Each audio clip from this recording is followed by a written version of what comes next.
बिहारी जी की ये सच्ची घटना है, सुनकर आपकी आंखों में आंसू आ जाएंगे। एक ब्राह्मण थे। ऐसी घटना हुई 1 साल के भीतर परिवार में जितने सदस्य थे सभी मर गए, वे अकेले बच गए। श्राद्ध आदि करने में ऋण हो गया, मकान गिरवी रखकर रुपया लिया। फिर एक जगह 8-10 रुपये महीने की नौकरी कर ली, इसी से 5-7 रुपये बचाकर किश्त का रुपया भरते जाते थे और बहुत कम खर्च में काम चलाकर बिहारी जी के मंदिर में भजन करते रहते थे। ये नियम है कि तमस्सुक की पीठ पर किश्त का रुपया चढ़ा दिया जाता है। पर उस महाजन के मन में बेईमानी थी, वह मकान हड़पना चाहता था, इसीलिए चढ़ाता नहीं था। जब रुपया करीब सब भर गया, केवल 8-10 रुपये बाकी बचे थे, तब उसने पूरे रुपये की सूद सहित नालिश कर दी। सम्मन आया। बेचारे ब्राह्मण देवता बिहारी जी के मंदिर में बैठे थे, सुनकर बहुत दुखी हुए। बोले, मैंने तो सब रुपये भर दिए हैं, केवल 8-10 रुपये बाकी हैं। उसकी विकलता देखकर सम्मन वाले चपरासी को दया आ गई। उसने कहा, कोई गवाह है? ब्राह्मण ने कहा, कोई नहीं। वह बोला, तो बड़ी दिक्कत है। ब्राह्मण बोला, हाँ, एक गवाह बिहारी जी हैं। को कुछ ऐसी लीला की चपरासी की समझ में यह आ गया कि सचमुच कोई बिहारी जी नाम का एक व्यक्ति इसका गवाह है। उस चपरासी ने जाकर मुंसिफ से कह दिया कि हुजूर, ब्राह्मण ईमानदार है, महाजन बेईमान है। उस ब्राह्मण का एक गवाह है बिहारी जी, उसके नाम से सम्मन निकाल दें। मुंसिफ भी भला आदमी था, उसने सम्मन निकाल दिया। वही चपरासी फिर आया। ब्राह्मण वहीं बैठे थे। बोले, यही कहीं होगा, तुम यहाँ कहाँ साट कर चले जाओ। की लीला थी। उसने समझा क्या हर्ज है। लोगों को तो पता था कि बिहारी जी का अर्थ ये बिहारी जी हैं, इसलिए सब लोग हंस रहे थे कि यह कितना मूर्ख है। तारीख आई, उसके पहले दिन रात में ब्राह्मण ने मंदिर में जाकर रहने की आज्ञा मांगी, पर पुजारी आदि तो हंसते थे। उसके बहुत रोने पर उन सब ने आज्ञा दे दी। वह रात भर रोता रहा। सुबह उसे नींद आ गई।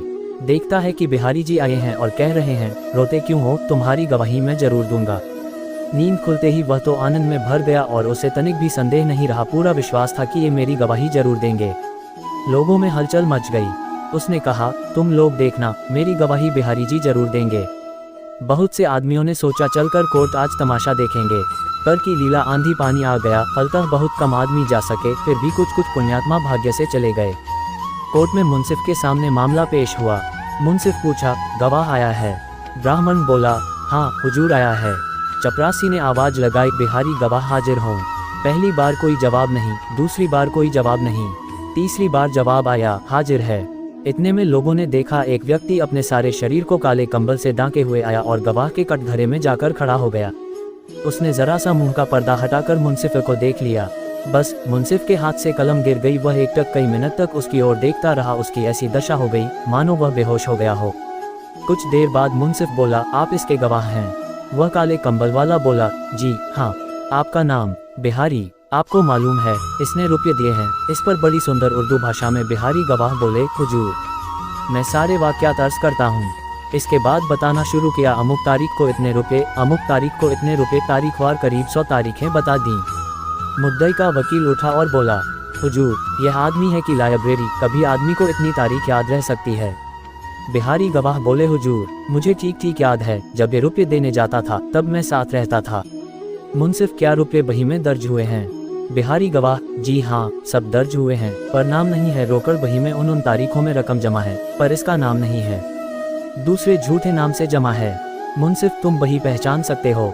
बिहारी, जी हाँ। मुंसिफ ने उसी समय कोर्ट बर्खास्त किया और 2-4 चपरासियों के साथ मुद्दई के मकान पर चला गया। साथ साथ बिहारी गवाह थे। किसी ने गवाह का शरीर नहीं देखा, केवल मुंसिफ ने मुंह देखा था। वहां पहुंचकर बिहारी गवाह ने अलमारी बता दी, बही का इशारा कर दिया कि उस बही में है। मुंसिफ ने बही निकलवा कर मिलाना शुरू किया।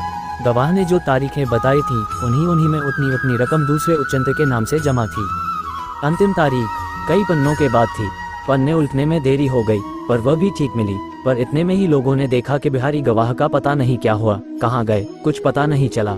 मुंसिफ कोर्ट में आया, मुकदमे को डिसमिस कर दिया और स्वयं त्याग पत्र लिखकर साधु हो गया। ये घटना कहीं शायद छपी भी है, संभव है मुझे कुछ हेर फेर से सुनने को मिली हो, पर घटना सर्वथा सच्ची है तथा इसमें कुछ भी आश्चर्य की बात नहीं है। यदि मनुष्य का भगवान पर सच्चा विश्वास हो तो आज भी ऐसी, इससे भी अद्भुत घटना हो सकती है, होती है।